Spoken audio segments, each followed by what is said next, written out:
बिस्मिल्लाहिर्रहमानिर्रहीम। अस्सलाम वालेकुम नाज़रीन, आज के प्रोग्राम के साथ आपका मेज़बान मियां नवीद हाज़िर है। कई मरतबा इसके ऊपर प्रोग्राम कर चुके हैं। लोकल गवर्नमेंट्स के जो इलेक्शन हैं कई मरतबा मुतअद्दिद प्रोग्राम किए जा चुके हैं, बार बार तारीखें दी जाती हैं, लेकिन आजकल तो सियासी चपकलश दो सियासी जमातों के दरमियान जारी है, जिसमें इत्तेहादी हुकूमत और उसके साथ हुकूमत दोनों जो आपस में जो है वो इस मामले के ऊपर रोज़ाना की बुनियाद पर अल्फाज की गोलाबारी जारी है। आपस में सियासी इल्ज़ामात लगाए जा रहे हैं, एक दूसरे के सूबे के ऊपर पंजाब और सिंध एक दूसरे के सूबे के ऊपर सियासी रहनुमा जो है वो बयानों की बारिश कर रहे हैं, एक दूसरे के ऊपर इल्ज़ामात लगा रहे हैं। लेकिन जो असल मामला है पंजाब के अंदर लोकल गवर्नमेंट्स के इलेक्शन, बल्दियाती इलेक्शन का जो मामला है वो अभी तक जो है वो पंजाब के अंदर नहीं हो सका, क्योंकि अगर बाकी सूबों की बात करें पाकिस्तान के अंदर तो वहाँ पर जो बल्दियाती और लोकल गवर्नमेंट जिसे कहते हैं बल्दियाती इलेक्शन या फिर लोकल गवर्नमेंट्स जिसे कहते हैं वो इलेक्शन हो चुके हैं। पंजाब के अंदर क्या वजह है, कौन सी ऐसी मजबूरी है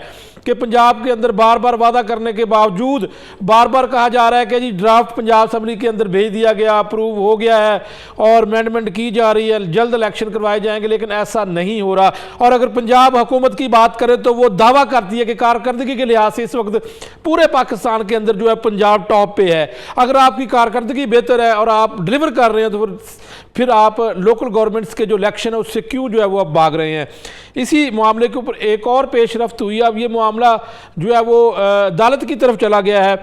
जमात इस्लामी लाहौर की जानिब से हाई कोर्ट के अंदर एक आइनी दरख्वास्त दे दी गई है, जिसकी समाअत 14 अक्टूबर को होगी। मज़ीद ये केस मुलतवी कर दिया गया। आप देखते हैं कि 14 अक्टूबर को इस केस पर क्या मज़ीद जो है वो फैसला होगा या क्या डायरेक्शन दी जाती है। फिल वक्त इस पूरे मामले के ऊपर नज़र नहीं आ रहा कि जो हुकूमत पंजाब है जो वो इस पर संजीदगी का मुजाहरा कर रही है। लेकिन जो है वो लोकल गवर्नमेंट्स की अगर बात करें, बल्दियाती इलेक्शन की बात करें, तो यही वो इलेक्शन है, यही वो जो है वो अगर मेंबर्स जीत कर सामने आते हैं, यही वो गली मोहल्लों के मामलात को हल कर सकते हैं।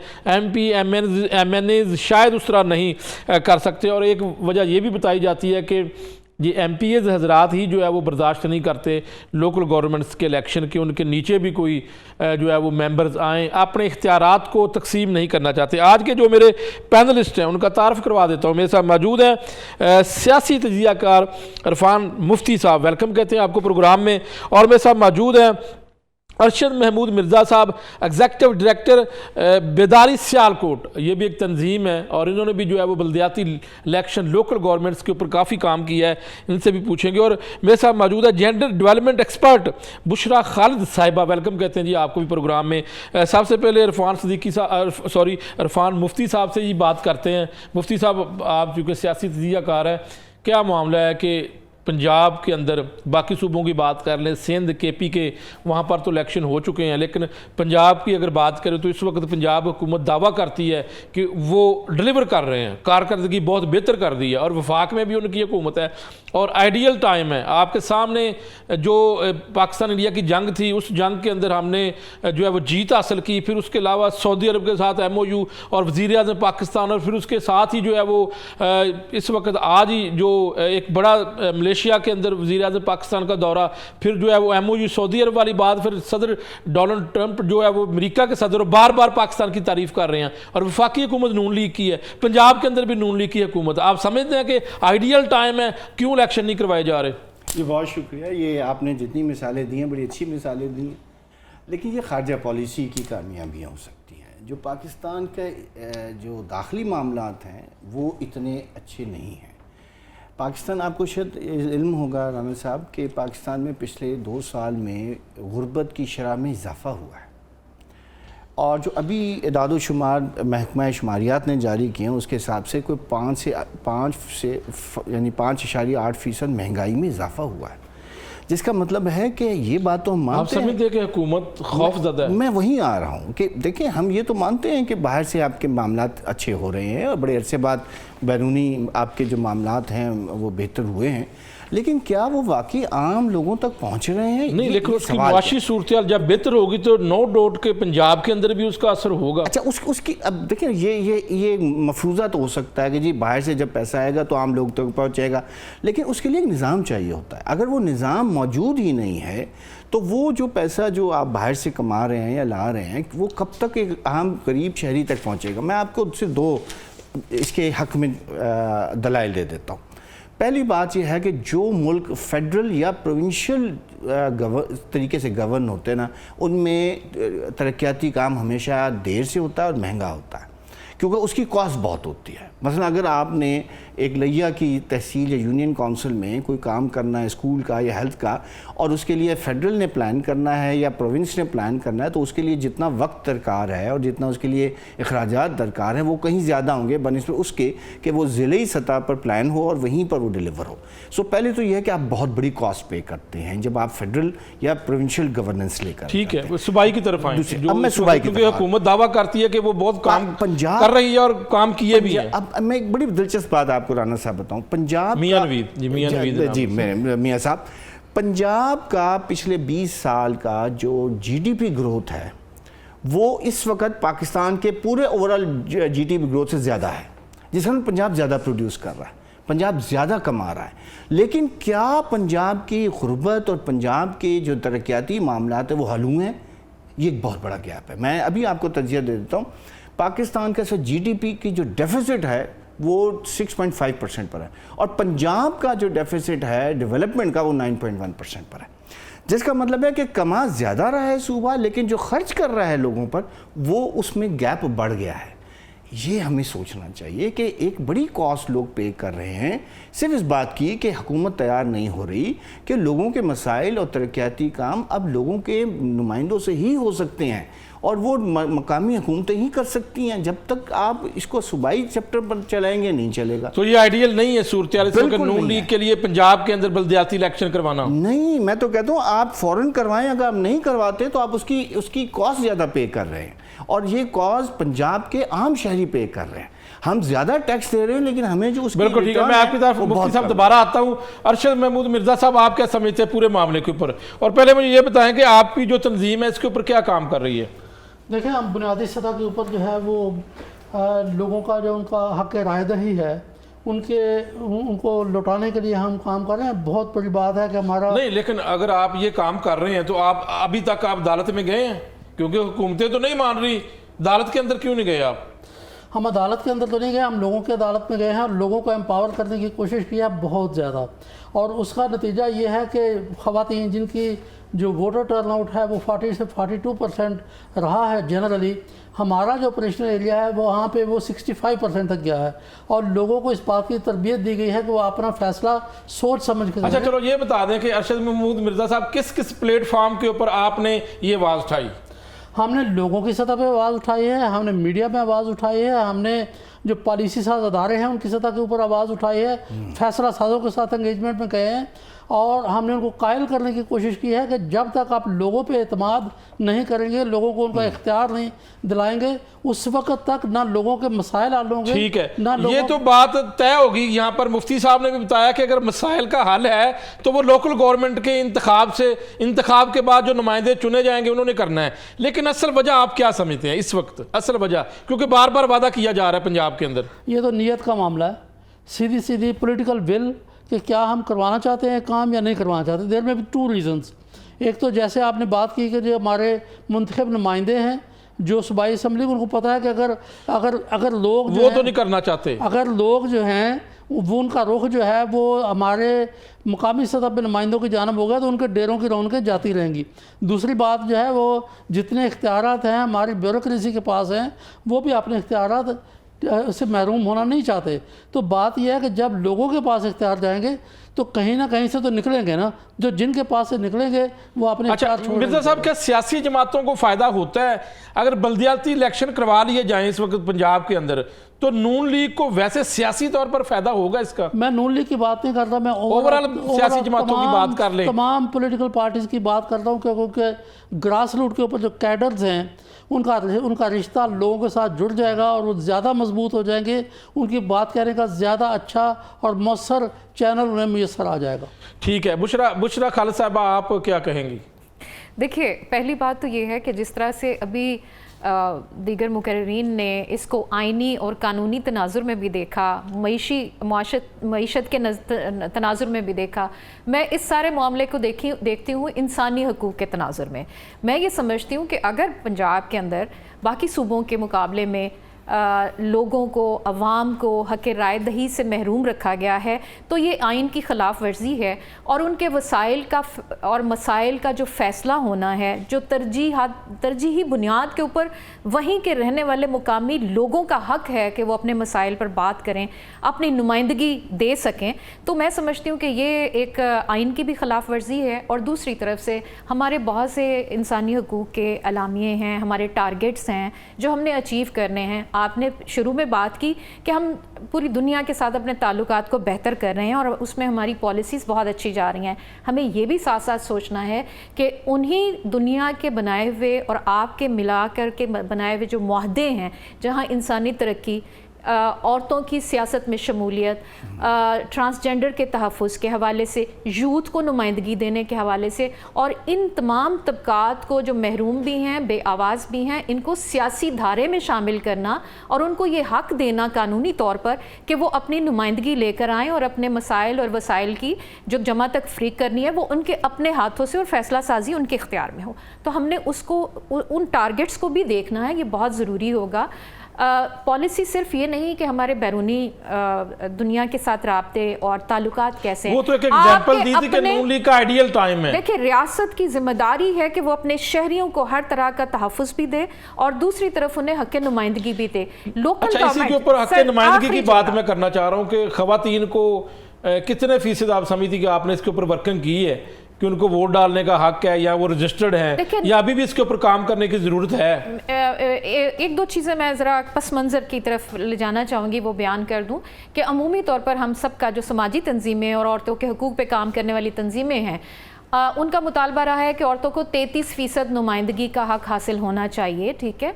लेकिन मैं ज़ाती तौर पर अपनी तंजीम की हैसियत से ये कहूँगी कि उनके इतनी बड़ी आबादी है, उनको आप बराबर का शहरी समझे और उनको 50% तक नुमाइंदगी का हक़ हासिल होना चाहिए।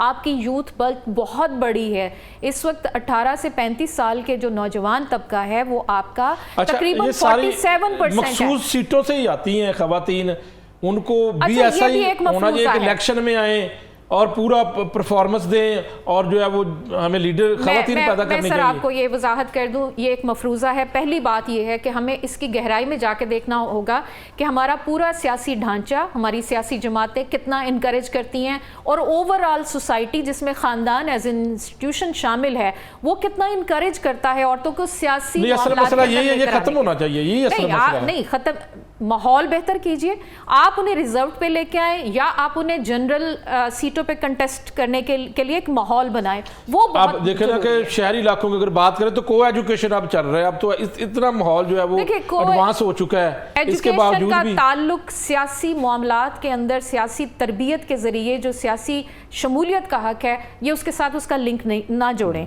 इसलिए कि हमारे यहाँ सियासत को हमेशा मेल डोमिनेटेड पर्सपेक्टिव्स के साथ देखिए तो आपको समझ आएगी कि आज भी सियासी जमातें तमाम की तमाम ज़्यादातर उसमें मेल डोमिनेशन है। दूसरी तरफ हमारे ख़ानदान में और सोसाइटी के अंदर भी मेल डोमिनेशन है। बहुत दफ़ा औरतों के ख़िलाफ़ डिस्क्रिमिनेशन, उनके ख़िलाफ़ उनकी करैक्टर असैसिनेशन होती है, जिसकी वजह से ये माहौल अभी तो इनेबलिंग नहीं है औरतों के लिए। लेकिन इसके बावजूद भी मैं कहूँगी कि औरतों को अगर रिजर्व सीट पर भी ला के उनके ख़ानदान ने भी अगर खड़ा कर दिया है तो उन्होंने परफॉर्म भी किया, डिलीवर भी किया। मैं आपको माजी की एक बात याद दिला दूँ, जब मुशर्रफ दौर के अंदर ये इलेक्शंस हुए और लोकल गवर्नमेंट इस्टेब्लिश हुई, 43,000 से ज़ायद औरतें ख़वातीन काउंसलर्स जो हैं आई हैं और उन्होंने वो तारीख रकम की है, वहाँ से वो टीम वो नाज़िम भी बनी, उन्होंने प्रोग्रेस किया, सीखा, डिलीवर किया, उन्होंने MPA के अगली बार आके इलेक्शन भी लड़े। ठीक है, तो इसलिए आप जब किसी के ऊपर इन्वेस्ट करते हैं, आप ट्रस्ट करते हैं, आप उनको ये इनेबलिंग इन्वायरमेंट देते हैं जिसमें वो परफॉर्म कर सकें, तो औरतों की परफॉर्मेंस के ऊपर मुझे तो कोई उनके पोटेंशियल पे भी कोई सवाल नहीं होना चाहिए। लेकिन आप ये तो मानती है ना कि इलेक्शन लड़के अगर खवातीन आती है तो वो ज़्यादा बेहतर हैं यहाँ के मखसूस सीटों के ऊपर। बहुत अच्छी बात है, लेकिन ये टर्न आउट बहुत कम है। आज भी अगर नेशनल असेंबली का भी आप जायजा लें कि वहाँ पे कितनी औरतें जो जनरल इलेक्शन कंटेस्ट करके हैं, मैंने आपको फिर वापस कहूँगी कि आपके मुल्क के अंदर औरतों के खिलाफ वायलेंस, उनके खिलाफ कैरेक्टर असैसिनेशन, उनकी ट्रोलिंग का खात्मा बहुत ज़रूरी है। मैं आपकी तरफ दोबारा आता हूँ। मुफ्ती साहब, क्या वजह है कि पाकिस्तान तहरीक इंसाफ अपोजिशन में है, पंजाब में पाकिस्तान पीपल्स पार्टी इत्तेहादी है, लेकिन आजकल अपोजिशन लग रही है, जो लफ्जी गोलाबारी आपने सुनी होगी, रोज़ एक दूसरे को चैलेंज किया जा रहा है, और ये दोनों सियासी जमातें, लेकिन सिर्फ और सिर्फ जमात इस्लामी को ही ख्याल आया कि बल्दियाती इलेक्शन हो, लोकल गवर्नमेंट इलेक्शन हो, वही कोर्ट का रास्ता इन्होंने इख्तियार किया है, अदालती रास्ता इख्तियार किया, बाकी तो खामोशी से बैठे हुए हैं। शायद इसकी बड़ी वजह यह है कि जिस जमात का आपने मिसाल दी है, ये बिल्कुल लोकल सतह तक मुनज़्ज़म जमात है, और ये ऐसी कुछ और जमातें भी हैं इस मुल्क में जिनका बहुत यूनियन काउंसिल और देहात की सतह तक एक ढांचा है, जिसकी वजह से वहाँ पर जो उनका काडर है वो मोबिलाइज रहता है। और आपने देखा है, चाहे वो कराची की है, बाकी जगहों पर भी, वो जब इलेक्ट होकर आते हैं तो कुछ ना कुछ लोगों के लिए काम करते हैं, तो उनका इंटरेस्ट उसमें है। ये जो बाकी पार्टियाँ जिनका आप नाम ले रहे हैं ना, इनका अब मैं बहुत माज़रत के साथ बात कर रहा हूँ कि इनका अब जमहूरियत के साथ दिलचस्पी बहुत हद तक कम हो चुकी है। मैं आपको मिसाल दे देता हूँ। देखिए, जमहूरियत की बुनियादी ईंट क्या है? वोटर है। वोटर उस सूरत में अपना इंटरेस्ट कायम रखता है जब वो देखता है कि जमहूरियत उसको डिलीवर भी कर रही है, उसको वो जो उसकी ज़िंदगी है उसको बेहतर करने का सामान भी पैदा कर रही है। अब हो क्या रहा है कि जब आप सेंट्रलाइज हुकूमतें चलाएंगे तो लोगों के मसाइल तो हल नहीं होंगे। तो नतीजा क्या हो रहा है, जो बात प्रोफेसर साहब भी कह रहे थे, कि लोगों का की दिलचस्पी पॉलिटिकल पार्टी से ख़त्म हो रही है, और इनको अब एहसास करना चाहिए कि उनकी कॉन्स्टिट्यूंसीज़, उनका वोटर अब उनमें दिलचस्पी नहीं ले रहा। वो उसी सूरत में लेगा कि जब वो देखेंगे कि वो सूबाई सतह या कौमी सतह और मकामी सतह पर भी लोगों के मसाइल हल कर रहे हैं, तो फिर उनका इंटरेस्ट बढ़ेगा। आपका वोटर टर्न आउट क्यों कम हुआ है? सिर्फ इस वजह से हुआ है कि लोगों का जो इंटरेस्ट है जमहूरियत में और सियासी निज़ाम के उसमें, वो कम हो गया है। वो कहते हैं तो होता तो है नहीं, जब हम वोट डालते हैं उसके बाद कुछ भी नहीं होता, हमारे मसाइल वहीं के वहीं खड़े हैं। उसको, इसका तो मतलब ये है कि इलेक्शन कमीशन के ऊपर भी ट्रस्ट खत्म होता गया है। जी होगा। ये देखिए ना, आप जब वोटर का इंटरेस्ट ही निकाल देंगे एक ब्रेक ले लेते हैं। मुफ्ती साहब दोबारा आपकी तरफ आएंगे और इसके ऊपर बात करेंगे। नाज़रीन, ब्रेक लेते हैं और ब्रेक के बाद दोबारा वापस आते हैं जी।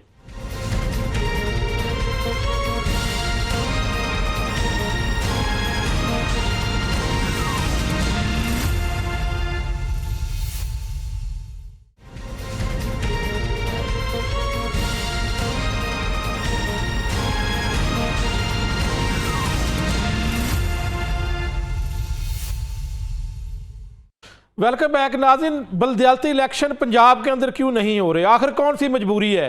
बार बार पंजाब हुकूमत की जानब से, पाकिस्तान मुस्लिम लीग नून पंजाब के रहनुमाओं की जानब से वादे किए गए कि ड्राफ्ट पंजाब असेंबली में पेश कर दिया जाएगा, मंजूरी के बाद इलेक्शन करवाए जाएंगे, तैयारियां कर लें, तैयारियां पकड़ लें, लेकिन ऐसा नहीं हुआ। अब तो सूरत हाल ये है कि सियासी जमातें, ख़ास तौर पर पाकिस्तान मुस्लिम लीग नून और उनकी इत्तेहादी जमात पाकिस्तान पीपल्स पार्टी, आपस में जो है वो उनकी चपकलश, अल्फाजी गोलाबारी और उसके साथ साथ बयानबाजी, एक दूसरे को चैलेंज किया जा रहा है। ख़ास तौर पर सलामतगान के मामले के ऊपर आप देखते हैं कि इस मामले का क्या बना। कल इसके ऊपर हमने प्रोग्राम किया था, लेकिन आज हम बल्दियाती इलेक्शन, ऐसी सूरत हाल में मुझे तो नहीं लगता कि बल्दियाती इलेक्शन होंगे जब सिचुएशन ही स्टेबल नहीं है पोलिटिकल, तो बल्दियाती इलेक्शन कैसे हो जाएंगे?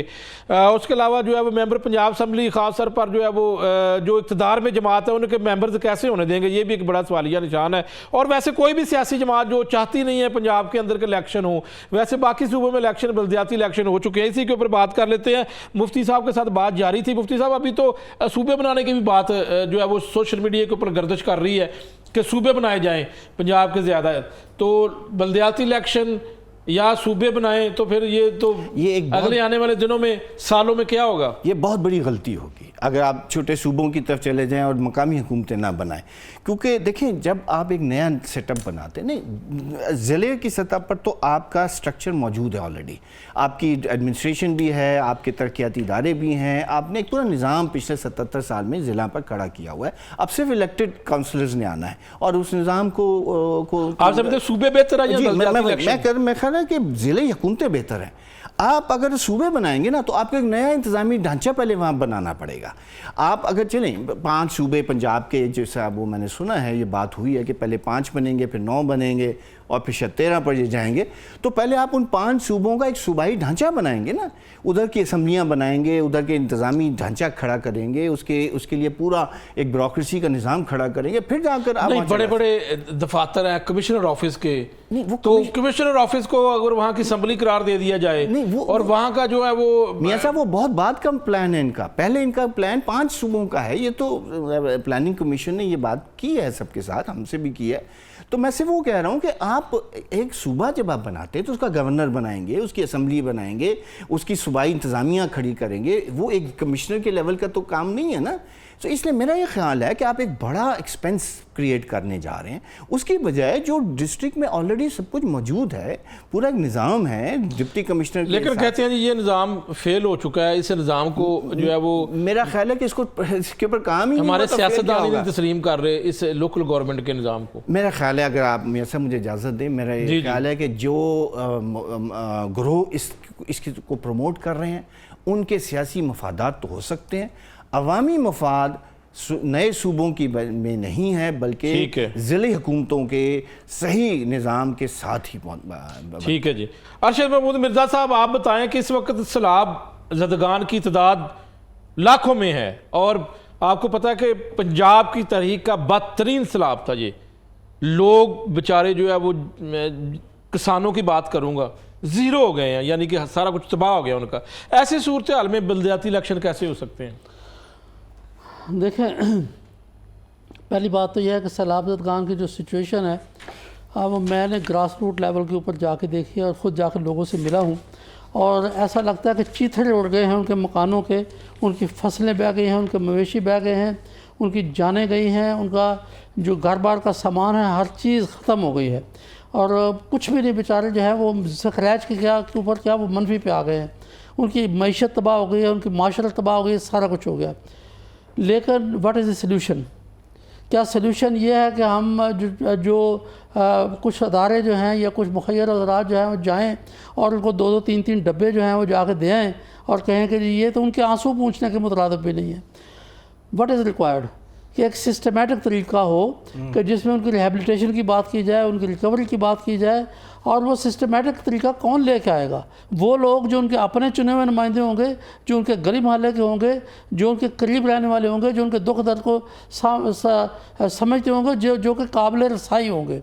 अब एक बंदा जो है, अगर किसी गांव का, सियालकोट के किसी दूर दराज गांव का, वो उठेगा, आपने एमएनए के पास जाना चाहेगा, एमपीए के पास जाना चाहेगा, आई कैन एमपी एमएलए तो टाइम ही नहीं देते। मैं आपको बता सकता एक्सेस नहीं है, इजी एक्सेस तो बिल्कुल नहीं है। पूरे यकीन के साथ बता सकता हूँ कि दे आर इनएक्सेसिबल।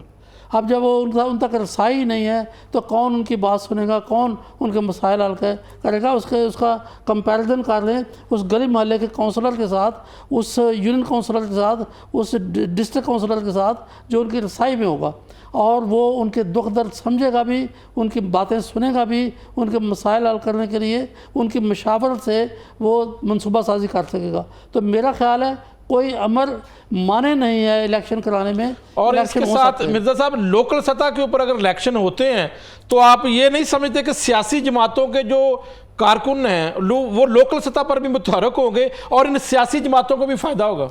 डेफिनेटली होगा। अब जो सियासी जमातें हैं उनकी कमज़ोरी, और सैलाब ज़दगान उनको ज़्यादा ये फ़ायदा हो सकता है कि वहाँ इलाके के लोग जाकर उनकी जो है कमज़ोरी की जो वजह है वो यही है कि उनके जो ग्रास रूट के ऊपर कैडर्स हैं वो मजबूत नहीं रहे हैं।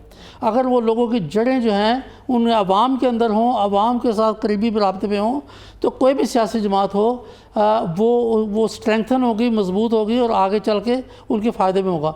तो अब अगर वो अपनी जड़ें खुद ही काट देते हैं हम जमहूरियत की बात कर रहे हैं कि जी लोगों की हुकूमत, लोगों के ज़रिए लोगों के। अब मसला ये है कि जब आप लोगों के ऊपर एतमाद ही नहीं करते, लोगों के नुमाइंदों के ऊपर एतमाद नहीं करते, तो किस तरह से निज़ाम चलेगा।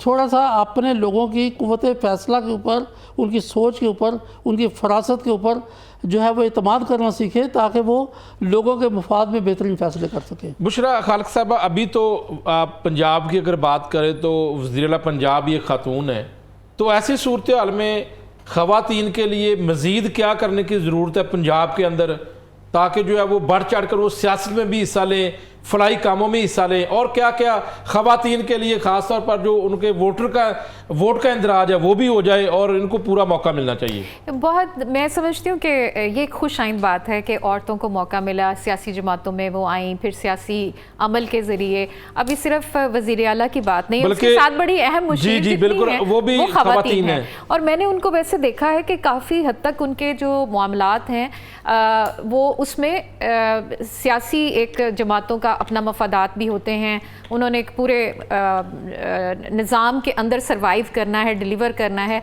कहीं मुझे उनकी लिमिटेशंस भी नज़र आती हैं, लेकिन इसके बावजूद मैं एक समाजी कारकुन और इंसानी हकूक़ की कारकुन और औरतों की नुमाइंदा आवाज़ होने की हैसियत से मैं इस को उनके लिए कोई ये नहीं कि उनका रास्ता नहीं बंद होना चाहिए, उनको इससे बियॉन्ड होके औरतों के साथ अपनी जुड़त को डिटरमिन करने की ज़रूरत है। उसमें ख़ास तौर पर मैं जो अप्रिशिएट भी करूँगी कि औरतों को की ज़िंदगियों को महफूज करने के लिए, उन्हें वायलेंस से बचाने के लिए और सर्वाइवर्स को सपोर्ट देने के लिए उन्होंने एक बड़ा मरबूत और जामे निज़ाम जो है वो यहाँ पे इंट्रोड्यूस कराया है।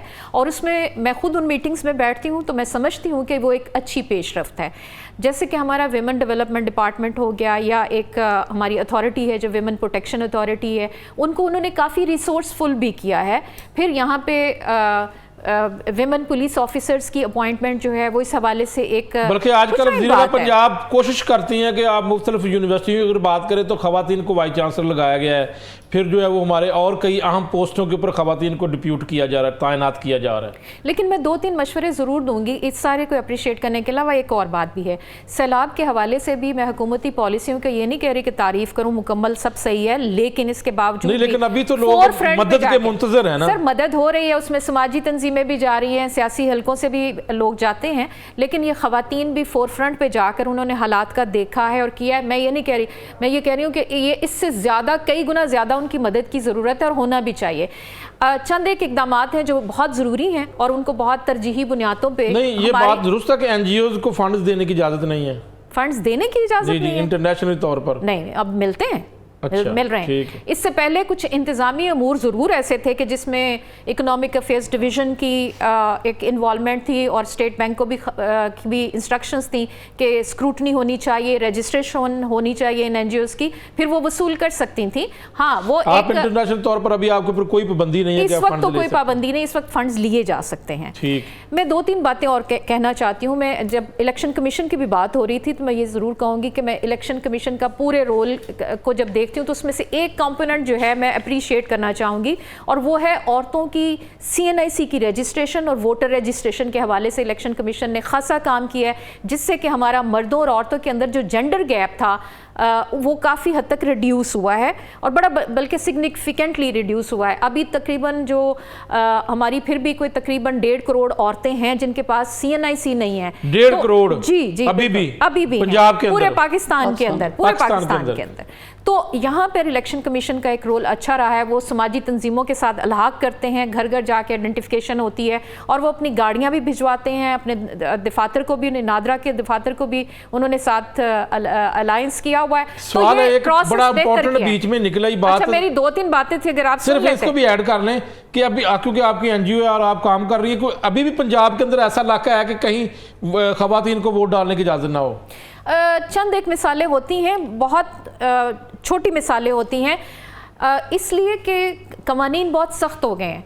ऐसा कोई इलेक्शन एक्ट 2017 के मुताबिक अगर किसी हलके में 10% से कम खवातीन का टर्न आउट होगा तो वो इलेक्शन जो है वो नल एंड वॉइड करार दे दिया जाएगा। बात है, ये इन्फॉर्मेशन तो बहुत कम है लोगों को। और ऐसा हुआ है, ऐसे रिजल्ट्स चैलेंज हुए हैं ताकि ये पता हो कि औरतों को किसी मुआहदे के तहत या किसी खौफ और टेरर के नतीजे में उनको बाहर जाने की हौसला शिकनी तो नहीं हुई है कि वो वोट नहीं डालने जाएंगी, तो ये तो कंट्रोल किया गया। सर दूसरी बात मैं ये कहना चाह रही थी कि जिस तरह से पंजाब के अंदर हमने बात हो रही है लोकल गवर्नमेंट की, क्योंकि मैं सियासी अमल के पर यकीन रखने वालों में से हूँ, सियासी जमातों की हौसला अफजाई भी करेंगे जो इस वक्त इस मैदान से बाहर निकल चुकी हुई हैं, उन सबको आना पड़ेगा।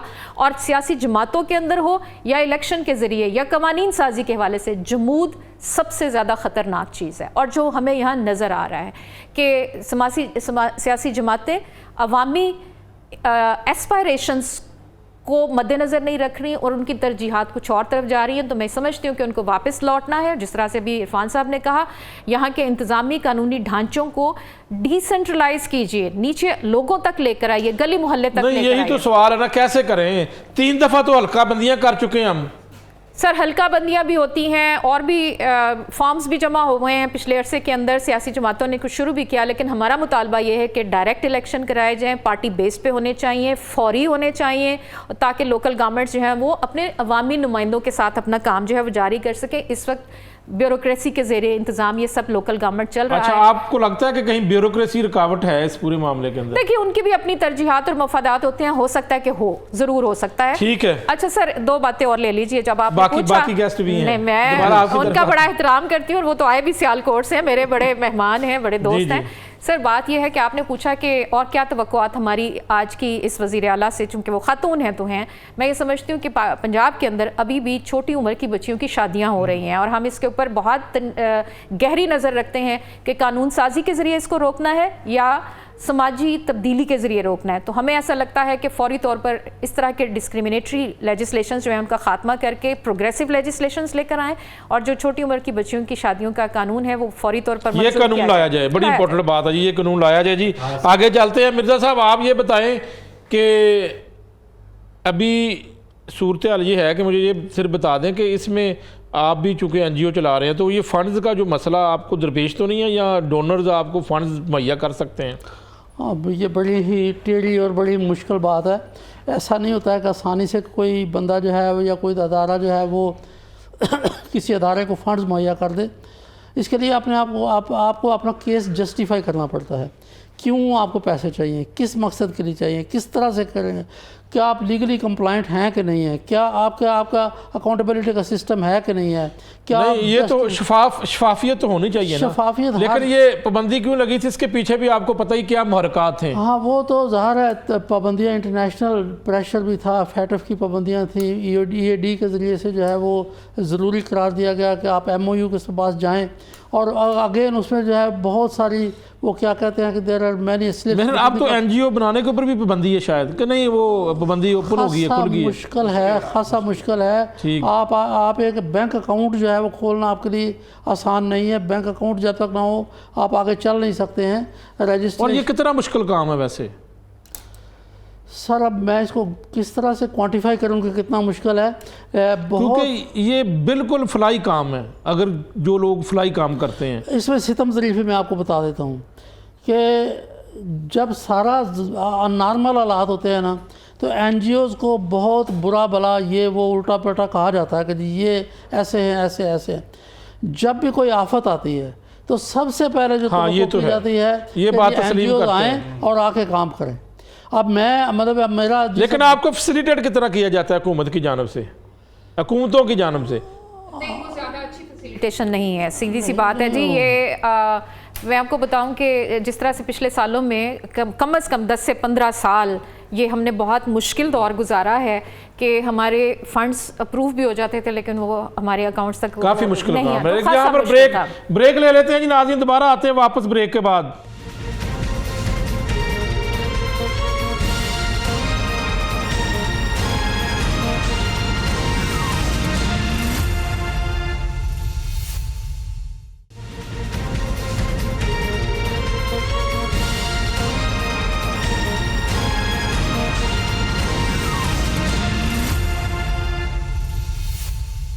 वेलकम बैक नाज़रीन। अरशद महमूद मिर्ज़ा साहब बताइएगा कि आप NGO के मामलात के ऊपर, उनको दरपेश मुश्किलात के ऊपर बात कर रहे थे, उसको जारी रखे और कहीं फैसिलिटेट भी किया जाता है कि नहीं? देखें, ये फर्स्ट टाइम हुआ है। अब सियालकोट में जो है सैलाब ने सबसे पहले हिट किया और बहुत बदतरीन तरीके से किया। ये जो है सियालकोट की तारीख़ में शायद इससे बुरा सैलाब कभी नहीं आया और जो बस्तियाँ थी वो उजड़ गई। और खुशी की बात यह है, या इत्मीनान की बात यह है कि हमारे आम तौर पे जो हमारे अफसरशाही के लोग होते हैं वो अपने जूतों को धूल भी नहीं लगने देते, लेकिन हमारी जो डिप्टी कमिश्नर हैं सबा असगर अली इस वक्त वो ख़ुद बरसात में जाती रही हैं और इतने घुटनों पानी में वो खुद जाती रही हैं। बच्चों के लोगों के बच्चे कश्तियों से आपके NGOs को फैसिलिटेट किया उन्होंने? हाँ, मुझे तो कुछ फैसिलिटेट नहीं किया, वो दैट वाज फॉर ऑल। लेकिन मसला ये है कि जो पहली मरतबा हुआ है मेरी होश में कि उन्होंने तमाम तंजीमों को जमा किया और जिन्होंने सैलाब के हवाले से सहूलत कारी की, लोगों की मदद की, उन सबको अप्रिशिएट किया मजमूई तौर पर। ये भी फैसिलिटेट ही है, अप्रिशिएट करना, इससे बढ़ के क्या हो सकता है? ज़बरदस्त बात थी कि इन्होंने इनके किरदार को सराहा और वो आइंदा भी इसके लिए मामनत कारी करने के लिए तैयार हैं। बिल्कुल ठीक है। मुफ्ती साहब बताइएगा कि अगर ये इलेक्शन, बल्दियाती इलेक्शन, लोकल गवर्नमेंट के इलेक्शन पंजाब के अंदर नहीं करवाए जाते तो क्या नुकसानात होंगे? क्या नून लीग को सियासी साख मुतासर होगी? देखिए, पहली बात मियाँ साहब आप कह रहे हैं ना, एक चीज़ को हमारी सियासी और रियासत को भी समझना चाहिए कि ये जो मकामी हुकूमती होती है ना, ये शहरी और रियासत के दरमियान एक राब्ता मजबूत करती हैं। पाकिस्तान का एक बड़ा मसला इस वक्त पता है क्या है कि नहीं, लेकिन इख्तियारात भी तकसीम होंगे ना। देखिए ना, अब कोई बंदा अपने इख्तियार छोड़ने के लिए राजी नहीं है। मसला क्या है, देखें उसका असर क्या हो रहा है, उसका नुकसान हो रहा है ना मियाँ साहब। नुकसान ये हो रहा है कि रियासत और शहरी का जो ताल्लुक है वो कमज़ोर हो गया है और ये बड़ी वजह है पाकिस्तान में जमहूरियत और पाकिस्तान में अमन व अमान की जो सूरत ख़राब हुई है। उसकी वजह यह है कि लोगों को रियासत नज़र नहीं आ रही है, वो सिर्फ पुलिस की शक्ल में नज़र आ रही है। तो जब तक आप मकामी हुकूमतें यूनियन काउंसिल लेवल तक एक हुकूमती निज़ाम नहीं बनाते तो लोगों को रियासत नज़र नहीं आएगी, एक बेनूवलेंट डेवलपमेंट ओरिएंटेड। दूसरी बात, आप जो बात कह रहे हैं, देखिए पंजाब में इस वक्त NFC के बाद एक बड़ा फंड आया है, हर सूबे को मिला है, पंजाब को प्रोपोर्शनलिटी ज़्यादा मिला है। जो फेडरल फंड्स आते हैं सूबों को, उसमें एक बड़ी अमाउंट मिली है।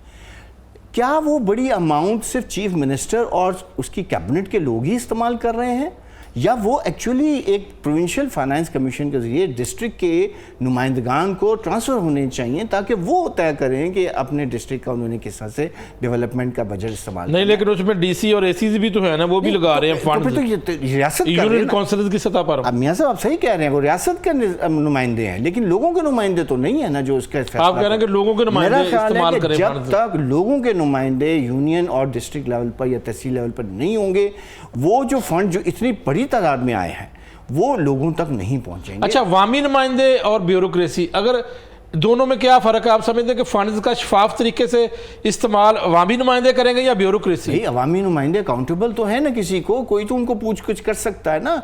डिप्टी कमिश्नर की कौन पूछ कुछ कर सकता है? क्या अवामी अदालत में उनसे आप पूछ सकते हैं कि आपने फंड्स कहाँ इस्तेमाल किए? नहीं, उनका तो एक चेयरमैन, उनका तो दरवाजा खोलने के लिए भी तो वही मैं कह रहा हूँ, तो टाइम चाहिए और परमिशन चाहिए। अवामी अकाउंटेबिलिटी आप देखना चाहते हैं तो वो लोगों के नुमाइंदों के जरिए हो सकती है कि वो कम से कम यूनियन इजलास में पूछ तो सकते हैं कि जी जो आपको फंड आया था वो कहाँ खर्च किया। तो मेरा ख्याल है कि रियासत को मजबूत करने के लिए एक मकामी निज़ाम खड़ा करना पड़ेगा और ये जो फंड्स की भरमार, आपने जिससे पहले कहा, बड़ी अच्छी बात की कि पाकिस्तान में इन्वेस्टमेंट आएगी, आ रही है ना और मज़ीद आएगी। वो इन्वेस्टमेंट खर्च करने का तरीका कौन तय करेगा? वो आम लोगों तक पहुंचाने का चैनल क्या होगा? ये बुनियादी सवाल है।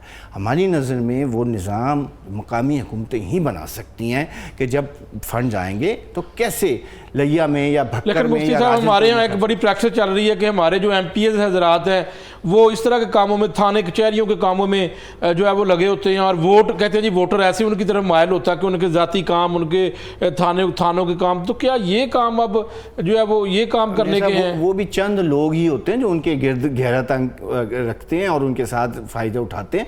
आम लोग किसी MP MNA के डेरे पर आप मुझे दिखाया कि वो खातून गई हो और अपना मसला हल उसने करवाया, नहीं होता। जिसका मतलब है ये जो डेरा कल्चर है ये ख़ास तरह के लोगों को तो फैसिलिटेट कर देता है जो उस डिस्ट्रिक्ट की आवाम है। मैं चोलिस्तान में से काम कर रहा हूँ, वहाँ में लोगों को हम पानी फराहम कर रहे हैं, वहाँ पर नेचुरल टोबे बना रहे हैं। अच्छा, कोई ये मनसूबा वहाँ पे शुरू हुआ है पंजाब गवर्नमेंट? अभी नहीं, ये गवर्नमेंट का नहीं है, ये डोनर के जरिए हम वहाँ डोनर बना रहे हैं, डैम्स। गवर्नमेंट का भी मनसूबा शायद आ रहा है वहाँ पे, वो अभी आना है। मैं सिर्फ ये बताऊँ, मैं MNA के डेरे पर गया वहाँ के, उन्होंने कहा जी जब आप करेंगे तो हमें बताइएगा, हम इसमें आकर फीता काट देंगे। यानी आपका काम है कि वहाँ के लोगों के पानी के मसले हल करें, उसके बजाय आप जो कर रहे हैं आप उनको भी सपोर्ट नहीं दे रहे। तो हमें सोचना चाहिए कि क्या ये जो निज़ाम आप खड़ा करके सूबाई चला रहे हैं या जो भी पार्लियामेंट्स चला रहे हैं, क्या ये 26 करोड़ लोगों तक पहुँचने का सही तरीका है, या मकामी हुकूमतें असल में पाकिस्तान के 26 करोड़? बिल्कुल ठीक है जी। अरशद महमूद मिर्ज़ा साहब, ये बताएं कि आप तो फील्ड में गए हैं, कोई हमें थोड़ा सा अंदाज़न बताएंगे कि कितना को नुकसान हुआ है, कितने के लोग सैलाब से मुतासर हैं, कितने बड़े पैमाने पर ये तबाही आई है? देखिए, अगर मैं इसको स्टैटिस्टिकल फिगर्स तो दे सकता हूँ, लेकिन इसकी बजाय मैं अगर क्वालिटेटिवली बात करूँ, हमारा जो छोटा किसान है उसके पास उसकी ज़मीन जो है वो उसकी फसलें बह गई हैं, वो जो अब चारा उग रहा है, जो कुछ उग रहा है उस पर कोई फसल नहीं आ रही है, वो जो उग रहा है वो मवेशी खाने के लिए तैयार नहीं है। अब आगे जो है उसको काबिल काश्त बनाने के लिए उसके पास पैसा नहीं है कि ये तो अभी की बात है, आगे क्या करना है उन्होंने? अभी आगे भी अगले साल भी उन्होंने कुछ नहीं करना। वही मैं बात बताने लगूँ। अब उसके पास सीधे बीज के लिए पैसा नहीं है, फर्टिलाइज़र के लिए पैसा नहीं है, फ्यूल के लिए पैसा नहीं है, ट्रैक्टर चलाने के लिए पैसा नहीं है। अब अगर फ़र्ज़ करें ये सारा कुछ हो भी जाए तो कौन सा अगले दिन जो है वो फसल लग जानी है और उन्होंने अपनी माशी बाली शुरू कर देनी है। बहुत सारा इनपुट चाहिए उन लोगों को अपने पाँव पे खड़ा करने के लिए, ज़िंदगी में वापस लाने के लिए। ये चीज़ें सोचने के लिए है। जो आप लड़ाइयों की बात कर रहे थे, ये लड़ाइयाँ हमारे मसले हल नहीं करेंगे। बड़ी दिल जमई के साथ, बड़ी यकसुई के साथ इन लोगों के मसाइल के ऊपर गौर करके हमारे जो छोटा किसान है, हमारा जो छोटा मजदूर है, उसको बचाने की ज़रूरत है, ज़िंदगी में वापस लाने की ज़रूरत है। बिल्कुल ठीक है जी। बुशरा खालिक साहब, ये बताइएगा कि अब गली मोहल्लों के काम कैसे होते होंगे? गली मोहल्ले में जो लोग बेचारे हैं, लोकल नुमाइंदे तो नहीं हैं, तो क्या वो फिर बस ऐसे ही मुंतज़र होंगे या उनके काम शाम हो रहे हैं? क्योंकि आपको फील्ड में जाती सारा पता है आपको। देखिए, उसके लिए भी फिर लोग भी मुतबादिल रास्ते तलाश करते हैं, हमारी जैसी तंजीमें भी रास्ते तलाश करती हैं। अभी हमने ये ज़ाहिर है अगर अवामी नुमाइंदे नहीं हैं तो हमने जो इस वक्त जिनके पास फैसला साजी और सारे वसाइल की तकसीम का इख्तियार है, फिर हमने उनको अकाउंटेबल करना शुरू कर दिया। हम तो फिर कुली कचहरियाँ लगाते हैं और उसमें औरतों को भी बिठाते हैं उस इलाके की, और वहाँ के असिस्टेंट कमिश्नर और तहसील और उसके जितने फंक्शनरीज़ डिपार्टमेंट्स हैं उनके नुमाइंदे होते हैं, जिन्होंने गली मोहल्ले की सफाई है, सीवरेज का सिस्टम है, समटाइम्स वापडा के लोग आ जाते हैं, ताकि वहाँ के अवामी लोगों के मसाइल तो हल हों फौरी तौर पर। लेकिन ये वो मुस्तकिल हल नहीं है इस बात का। देखिए, यूनियन काउंसिल के अंदर कचहरियों में कितने काम होते हैं लोगों के? अच्छा, उसका हमने बड़ा क्विक और स्मार्ट तरीका निकाला है। हम व्हाट्सएप ग्रुप्स बनाते हैं उनके, जिसमें ख़ुद भी असिस्टेंट कमिश्नर्स भी मौजूद होते हैं, उनके जो ऑफिशल्स हैं, जो रिस्पॉन्सिबल लोग हैं, उनके नंबर और वो लोग मौजूद होते हैं। और हम ख़वातीन की ट्रेनिंग करते हैं कि अपनी कंप्लेंट रजिस्टर कैसे कराते हैं इस प्लेटफॉर्म के ऊपर, व्हाट्सएप ग्रुप के। तस्वीर भेजो, अपना नाम पता गली भेजो, और आप अगर लिख नहीं सकती हैं तो आप एक वॉइस नोट डाल दो। वो भी सुनते हैं, हम भी सुनते हैं, और मैंने देखा है वैसे काम हो भी जाते हैं। व्हाट्सएप ग्रुप तो बहुत बड़े बने होते हैं। नहीं, ये देखे ना, ये मैं अपने एक मॉडल की बात कर रही हूँ। नहीं, मैं अपने एक मॉडल की बात कर रही हूँ कि फिर हम किस तरह से अकाउंटेबल भी करते हैं, फॉलो अप भी कैसे करते हैं, और आवाम के मसाइल के लिए ये एक छोटा सा मुतबादिल, मैंने आपसे कहा है कि एक मॉडल है। ये कोई परमानेंट नहीं है सोल्यूशन, और ना ही ये एक सस्टेन्ड मॉडल है जिसको हम समझते हैं कि लोगों को एक सियासी अमल के नतीजे में फ़ैसला साजी, इलाके की फ़ैसला साजी, तरक्की और इंसानी हकूक़ की तरक्की में बराबर का हिस्सेदार होना चाहिए। वो तो ज़ाहिर है ये निज़ाम नहीं दे सकता। तो मैंने आपको छोटा सा एक तरीका बताया कि अच्छा हम ये भी करते हैं। दूसरी बात, मैं सैलाब के हवाले से बात करना चाहती हूँ कि सियालकोट और पंजाब के बहुत सारे अजला जो हैं या देहाती इलाके जो हैं वो इस वक्त ज़ेरे आब भी हैं। मैं ख़वातीन के हालात की बात करना चाहती हूँ कि बहुत दफ़ा ऐसा भी होता है कि माली इमदाद के हवाले से, ख़ास तौर पर जब गवर्नमेंट वहाँ पहुँचती है या दीगर इदारे भी पहुँचते हैं, तो एक्सेस के मामलात बड़े खौफनाक हैं कि हमारी ख़वातीन के पास मोटरसाइकिल नहीं है, वहाँ मर्द पहुँचते हैं तेज़ी से, वो अपना सामान लेके जा सकते हैं या इमदादी रकूम हो सकती हैं वो लेके जा सकते हैं। तो मेरा ये कहना है कि गवर्नमेंट भी अगर जाए या समाजी तंजीमें लेके जाएँ तो हमारे नौजवान जो है ना इस वक्त उनकी भी तरबियत बहुत ज़रूरी है कि अपने इलाके के डैमेजेस की लिस्ट बनाएं, लॉसेस क्या हुए हैं लिस्ट बनाएं, कौन से लोग जो हैं वो ज़्यादा, तो जो लोग ख़ास तौर पर जिनका ताल्लुक़ रिलीजियस माइनॉरिटी से है, ख़वातीन हैं, बहुत गुर्बत की सतह से नीचे की जो फैमिलीज़ हैं, उनकी कोई लिस्टिंग गवर्नमेंट के पास भी हो, समाजी तंजीमों के साथ शेयर कर सकें। हमारे पास डेटा नहीं होता, हम भी अंधाधुंध गाड़ियाँ उठाते हैं, लोग उठाते हैं और सामान लेके पहुँच जाते हैं। ये तरीक़ाकार दुरुस्त नहीं है, हम हकदार को हक नहीं पहुँचा सकते। मेरा ये ख्याल है कि मजबूत निज़ाम चाहिए। मैं 2 गेस्टों का भी ज़रा इख्तिताम पर जो है वो अगर बात मुकम्मल होगी तो आगे जी प्लीज़ प्लीज़। बुशरा ने बहुत अच्छी जी मुफ्ती साहब है। एक चीज़ इनको शायद मैं याद करा दूं कि लोग चंदों से करते हैं, फिर काम चंदे देते हैं कि जी गली ठीक करनी है, चंदा जमा कर लो, स्कूल में कोई मसला है, कोई चीज़ कम है तो चंदे से कर। तो ये निज़ाम तो लोग सदियों से चला रहे हैं इस खत्ते के अंदर। सवाल यह है कि रियासत क्या दे रही है जिसके लिए वो लोगों से टैक्स लेती है, जिसके लिए एक पूरा निज़ाम खड़ा करती है, तो फिर लोगों की ज़रूरियात को पूरा करने की जिम्मेदारी भी उठाए। तो ये चंदा निज़ाम जो है ना, ये तो लोग कर ही लेते हैं। इवन गांव का गली का चौकीदार भी लोग अपने पैसों से रख ही लेते हैं। सो मेरा ये ख्याल है कि इस निज़ाम को अब लोगों के डिलीवर करने की तरफ जाना चाहिए।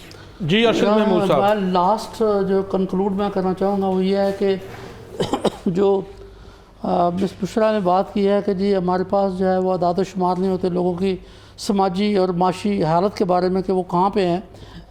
तो इसका भी बेहतरीन तरीका यही है कि लोग जो हैं उनके अपने चुने हुए नुमाइंदे मौजूद हों, उनको पता हो कि लोग जो हैं किस कैफियत में हैं। ये बात और वो अपने नुमाइंदे उनको मसाइल का भी पता होगा। मैं अब आखिरी बात ये करना चाहूँगा, पॉलिसी साज़ों की तवज्जो के लिए, फैसला साज़ों की तवज्जो के लिए कि खुदा के लिए अगर मगर छोड़ दें, अगर मगर उन्होंने करना ही है। अगर मिर्ज़ा साहब ये नहीं उन्होंने छोड़ना। अगर सिंध में हो सकते हैं, अगर बलूचिस्तान में हो सकते हैं, अगर खैबर पख्तूनख्वा में हो सकते हैं, तो पंजाब में पिछले 10 साल से ये इलेक्शन क्यों नहीं हो सकते? आप ज़रा इत्माद करें लोगों के ऊपर। बिल्कुल ठीक और है, लोगों को मौका दें अपने नुमाइंदे चुनने का और अपने मामला चलाने। बहुत शुक्रिया अरशद महमूद मिर्ज़ा साहब, अरफान मुफ्ती साहब और बुशरा खालिक साहब मेरे साथ मौजूद थी। सवाल तो बनता है जी, सवाल करेंगे भी, कब तक ये पंजाब के अंदर बल्दियाती इलेक्शन होंगे? अब देखना होगा। 3 बार हल्का बंदियाँ कर चुके हैं, बार बार आप वादे कर चुके हैं, एट द एंड क्या होगा? नाज़रीन इजाज़त चाहता हूँ, इंशाल्लाह कल फिर हाज़िर होंगे, तब तक के लिए अल्लाह हाफ़िज़।